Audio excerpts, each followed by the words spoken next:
Hello, Peter here, your Pinoy accountant. And in this video, yung ipa-file naman natin is the annual ITR for professionals. So, sino-sino ba yung mga professionals? It could be doctors, lawyers, engineers, teachers, dentists, CPAs, at kung ano pa yung mga other professions na under ng PRC. Those are considered as professionals. So, may mga non-licensed din na professions. For example, mga virtual assistants kayo or mga freelancers. You can also use this at yung i-discuss natin today.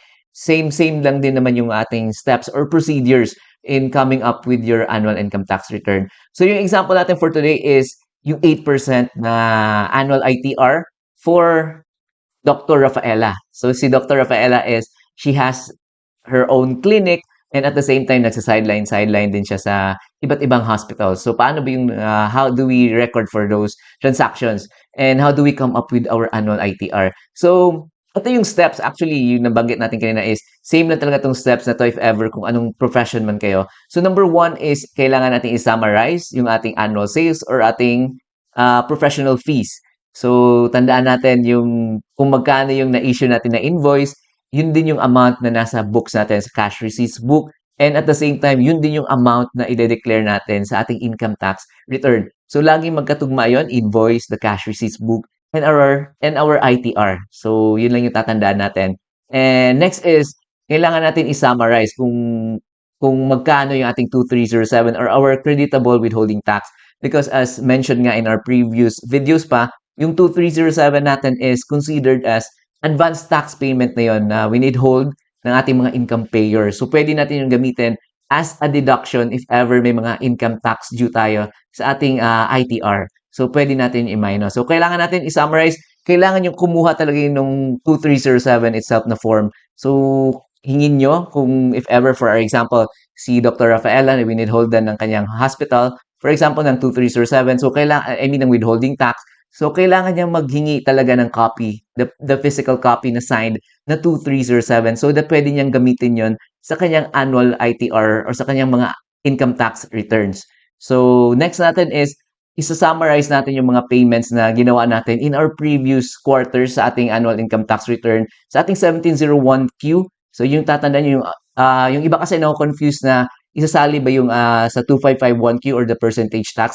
So, hindi nyo isasali yun. So, yung payments lang na ating gagamitin dito are those for the 1701Q na previous quarters if ever man may mga payments na kayong ginawa. So, ayan. So, let's start. So, yun nga, we need the figures for our service fees or annual sales. So, pwede nyo tawagin na sales kung generic or you can use service fees for professions or rendering of services. So, yung gagawin natin is every month, I think ito yung pinaka madaling gawin is every month i-summarize niyo yung sales niyo. Ayan, January, February, March.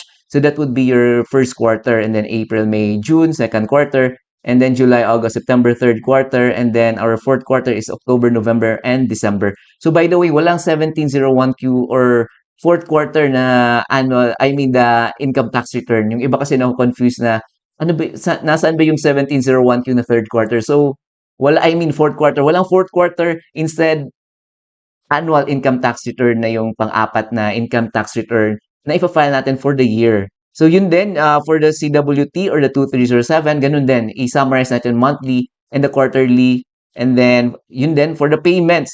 Yung payments naman yan, if ever you have paid in your previous quarter, so i-summarize din natin per quarter, pwede na yon.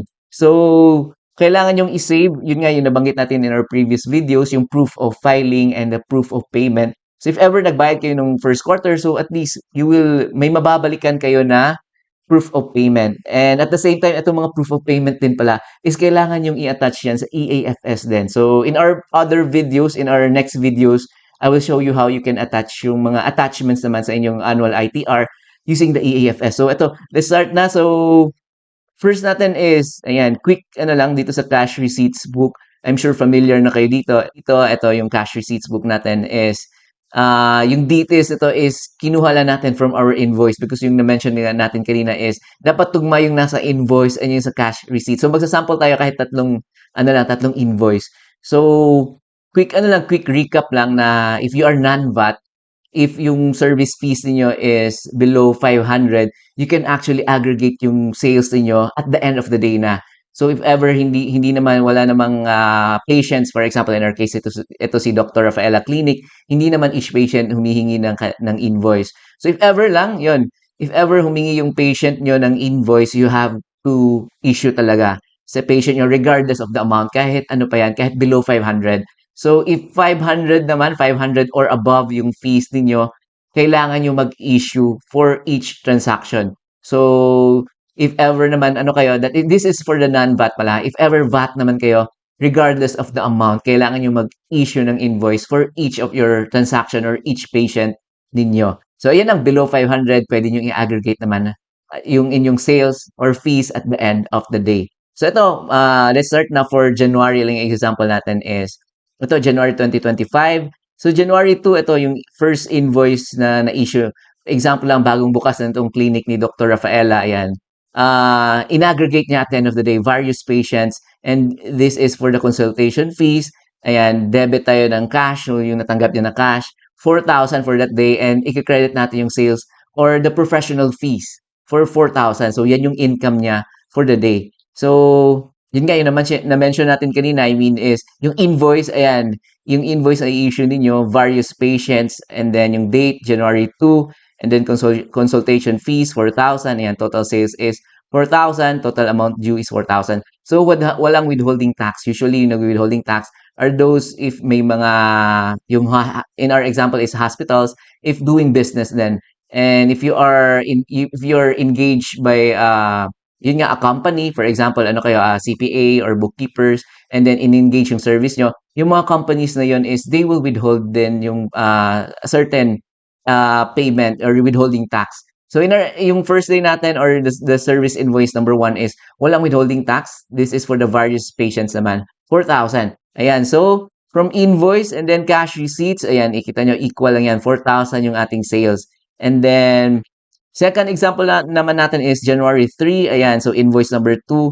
So si Miss Laila, ayan, nagpa-surgery procedure sa kanya. So the amount is 20,000 yung sales niya. So we debit the cash 20,000 and then we credit the revenue or the sales or the professional fees for the same amount 20,000.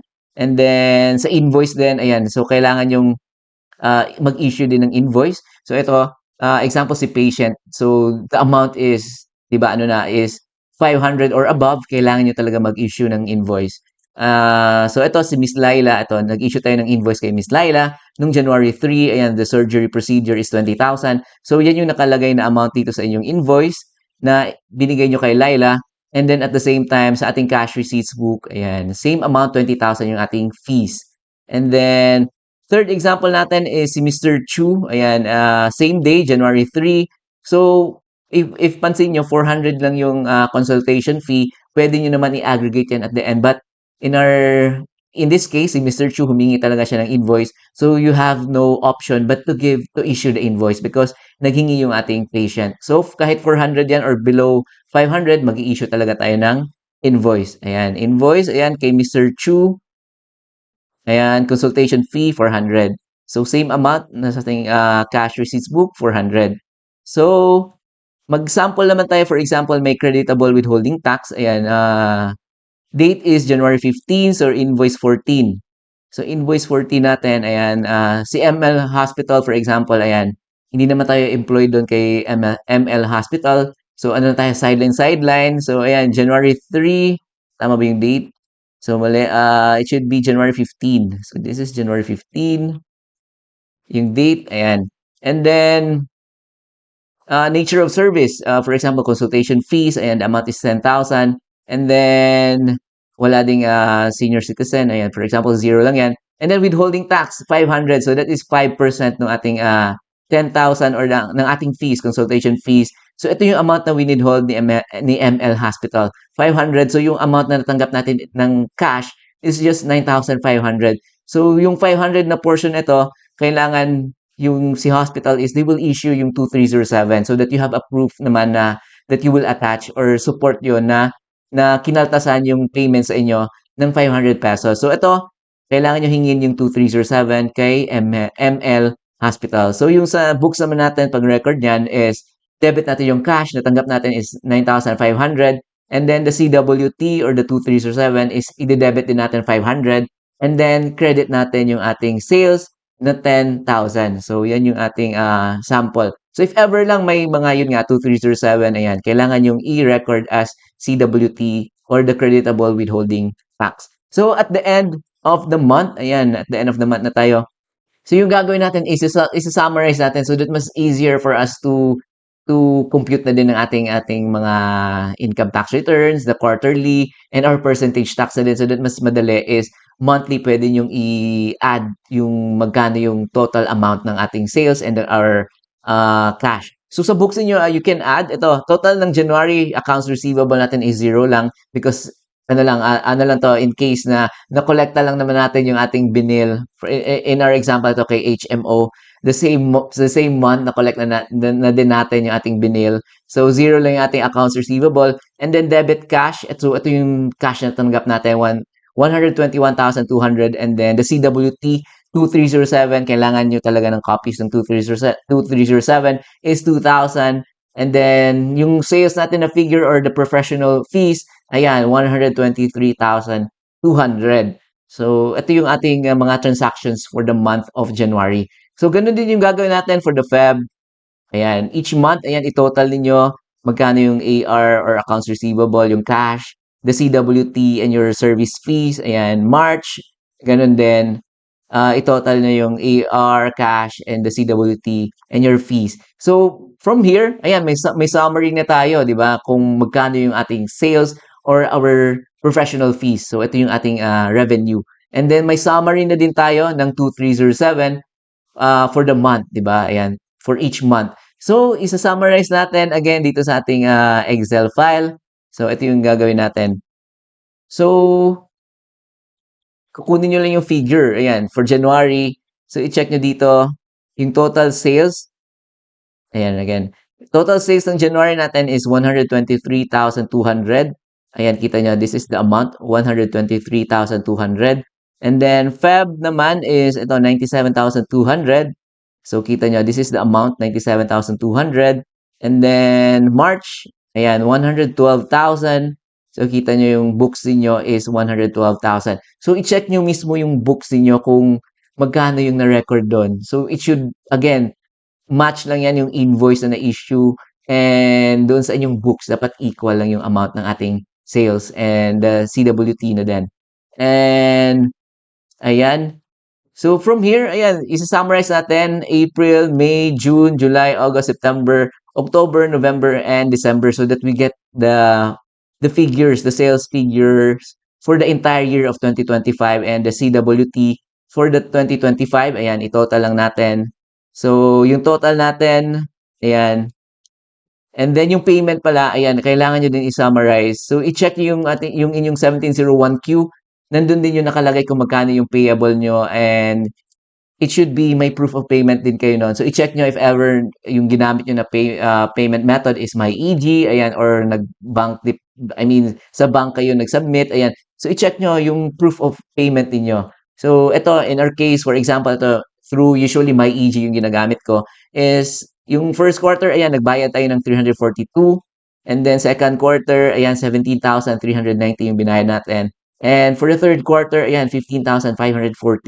So yung for example, in our example, si MyEG, nag-i-email yan ng confirmation of your payment. So yun yung isa-save natin. And ayan, so for the fourth quarter, again, walang 1701Q for the fourth quarter. So direct na tayo annual income tax return na pagkatapos ng ating third quarter ng 1701Q. So ayan, may figures na tayo for our sales. So quick computation lang so that you will have an idea kung magkano yung tax due natin. Total sales natin for the 2025 is ito 1,138,400 and then if hindi kayo employed, if purely practice of profession, you will have itong allowable reduction na 250,000. So that would give us itong taxable income na 888,400. Ayan, yung example natin for today is 8%. So very plain and simple yung computation is 8% ng taxable income natin. That would be your income tax due. So that would be 71,072. And then i-less natin yung 2307. Again, nabanggit natin kanina. na yung mga 2307 considered as advanced tax payments na din yun. So ito, i-less natin yung total natin for the 2025 is 22,350. And then yung mga binayad natin in our previous quarters, the first, second, and third, yung total payments made natin is 33,246. So income tax due less yung 2307 and the payment, that would give us itong income tax payable na 15,476. So, from here, ayan, at least alam niyo na magkano yung income tax payable ninyo. So, from here, pwede na tayong mag-file using the EBIR form naman of our 1701. Since nag 8% tayo, we can use the 1701A na form for this annual ITR. So, ito, open na natin yung ating EBIR form and i-input na natin yung ating mga sales data to get our ating annual income tax. So, ito, open na natin yung ating EBIR form and then input nyo lang yung details niyo dito, that your TIN, RDO code, line of business, your name, the registered address, the zip code, and telephone number, and the email address. So, next natin is, so i-check nyo lang yung certificate of registration niyo if this is your first time using your EBIR form so that you will have the details. So, next natin is the list of BIR forms. So, ito yung pipiliin natin. Again, 1701A because nag 8% tayo. So, ito, click nyo yung fill up. And then, click nyo OK. And then, ito. So, ito na yung form itself. So, i-zoom ko lang. So, let's start 1701A. So, this is the annual income tax return. Kita nyo dito. This is for the purely from business or practice of profession. So, if you are, if employed kayo at the same time, mixed income earner na kayo. So, hindi nyo pwedeng gamitin itong 1701A. So, in our example, ito, purely practice of profession si Dr. Rafaela. So, for the year, so 12, that is December, and then, again, we are filing for the 2025 na annual ITR, and then amend the return, no, short period is no, and then check nyo lang yung mga details na kailangan pa natin fill outan. Background information on taxpayer, ayan, naka-indicate na yung TIN, the RDO code. So, dito, taxpayer type, so we are professional. And then, alphanumeric code, so, income from profession tayo, 8%. Ayan, income tax rate. And then, check nyo lang yung mga details sa taxpayer's name. Andyan na. Rafaela, registered address. Ayan, Mobile Legends Tower. And then, date of birth. So, lagyan yung the format. Ayan, for example, ayan. And then, email address. Nakalagay na. Citizenship. Ayan, Filipino. And then number 13, claiming foreign tax credits, no. In most cases, no yan. And then foreign tax number, leave it blank. And then naka-indicate na yung contact number. So civil status, lagay nyo kung anong applicable sa inyo. In our example, si Dr. Rafaela is single. And then if married, ayan, is spouse as income. So pipili kayo dyan if married kayo, yes or no. And then filing of status, if ever married kayo, so, you have this option na nag-joint filing kayo or separate filing. So, may video tayong example kung paano kayo mag-joint filing ng spouse ninyo. So, number 19, ayan. So, ayan, automatic siya nagpili na tong 8% in lieu of the graduated rates. So, next tayo is, dito wala pang mga figures dito because wala pa tayong sales data na na-input sa next page. So, let's proceed to the next page. And then, hanapin natin yung 8%. So, 4A, this is for the graduated income tax rate. So, hindi tayo dyan. So, 4B tayo. Ito, 8% tayo income tax rate.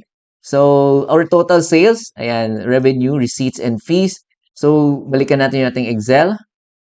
So, yung total sales natin is itong 1,138,400. So, yan yung amount na ilalagay natin doon.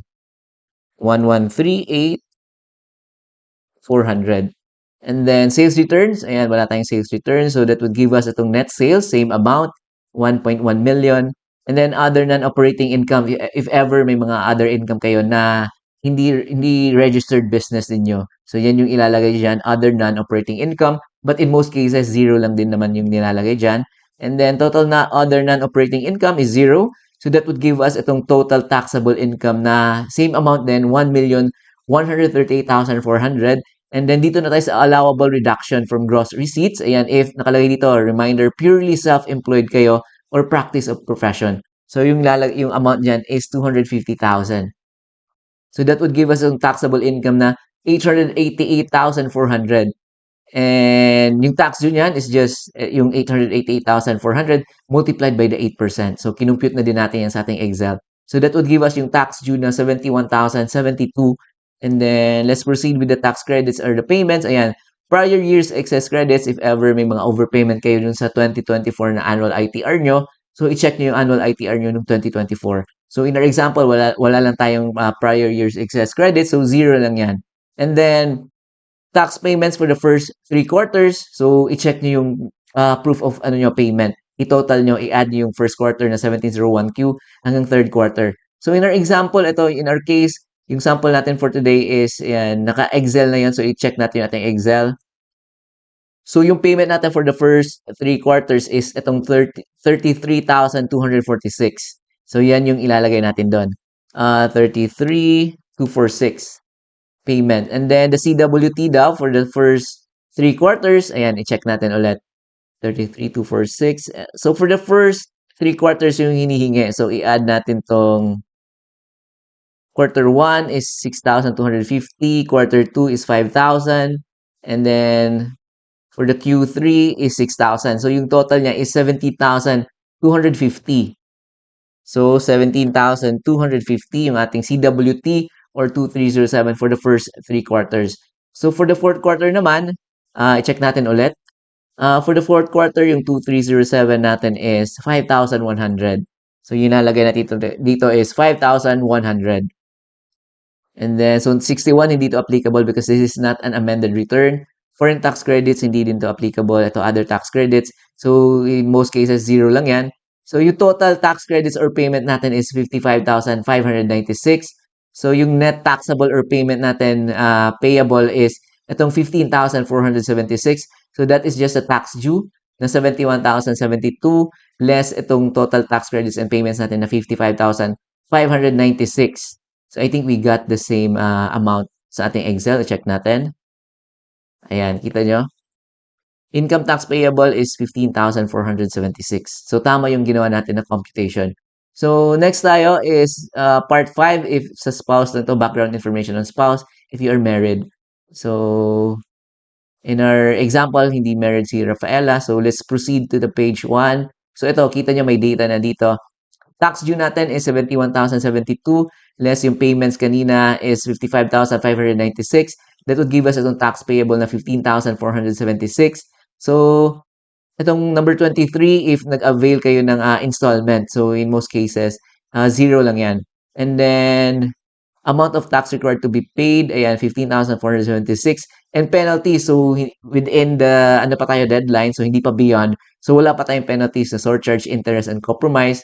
If ever beyond na kayo, you have to go to your RDO and sila yung mag-compute ng inyong surcharge, interest, and the compromise. So, total penalties natin is zero.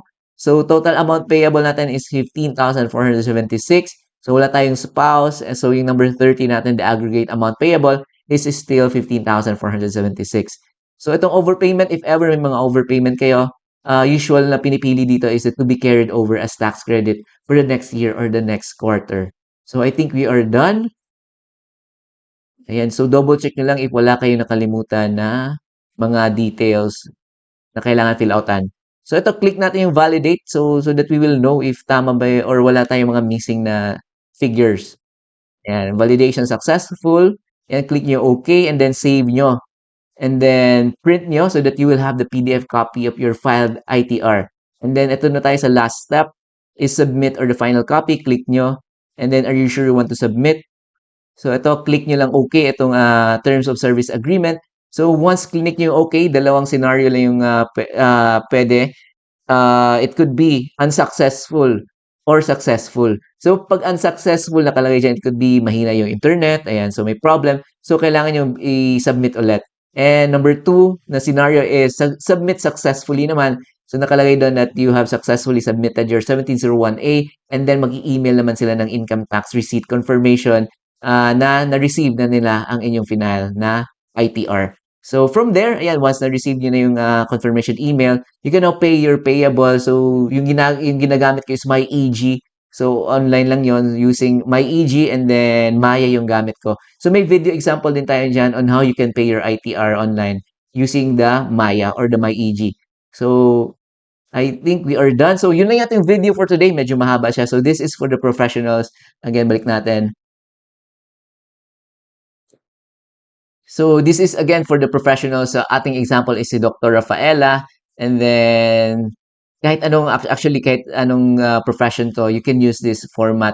So yun lang yung kailangan natin gawin is i-summarize natin yung ating sales, i-summarize yung ating 2307 and then i-summarize yung ating mga payments made so that we can come up with our income tax payable for your annual ITR using the 1701A atin. Yung ating example is 8%. So in our upcoming videos, ayan, maybe we can example it would be mas mahaba kasi yun if you will use the itemized deduction.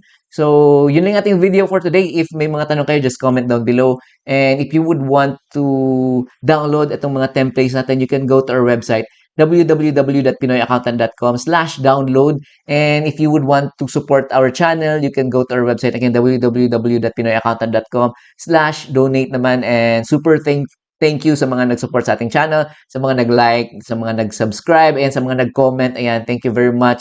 And malaking tulong to sa akin so that I can continue making this mga free videos, mga tutorials sa inyong mga tax filing, ayan, sa mga bookkeeping and accounting matters. So again, thank you very much. My name is Peter, your Pinoy accountant, and I'll see you in our next videos.